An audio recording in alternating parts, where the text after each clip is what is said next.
যাদের শরীরে দুইটি দাগ আছে ওই শরীর কখনো জাহান্নামে যাবে না, সে অবশ্যই জান্নাতে যাবে।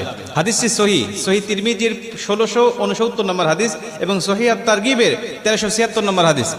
হযরত আবু উমামা রাদিয়াল্লাহু তাআলা আনহু হাদিসটা বর্ণনা করেছেন। রাসূল সাল্লাল্লাহু আলাইহি ওয়াসাল্লাম বলেন, যাদের শরীরে দুইটা দাগ আছে এবং যাদের শরীর থেকে 2 ফোঁটা তরল পদার্থ নির্গত হয় ওই শরীর কখনো জাহান্নামে যাবে না, সে অবশ্যই জান্নাতে যাবে এবং আল্লাহ পাকের কাছে এই শরীরটা সবচেয়ে প্রিয় শরীর। রাসূল সাল্লাল্লাহু আলাইহি ওয়াসাল্লাম বলেন, 1 নম্বর দাগ হলো যে ব্যক্তি জিহাদের ময়দানে আল্লাহকে খুশি করার জন্য, আল্লাহর দ্বীন কায়েম করার জন্য অথবা আল্লাহর সন্তুষ্টির জন্য যে ব্যক্তি বাতিলের মোকাবেলা করতে গিয়ে শত্রু পক্ষের আঘাতে তার শরীরে ছোট্ট একটা দাগও যদি বসে যায়, এই দাগটা কিয়ামতের ময়দানে সুপারিশ করে বা এই দাগটা থাকার কারণে কিয়ামতের ময়দানে আল্লাহ পাক তাকে জান্নাতে দিয়ে দিবে। নবীজি সাল্লাল্লাহু আলাইহি ওয়াসাল্লাম বলেন, 2 নম্বরে ফরজ ইবাদত সমূহের কোন একটি দাগ যদি তার শরীরে দেখা যায়, যেমন নামাজ পড়তে পড়তে সেজদা দিতে দিতে কপালে তার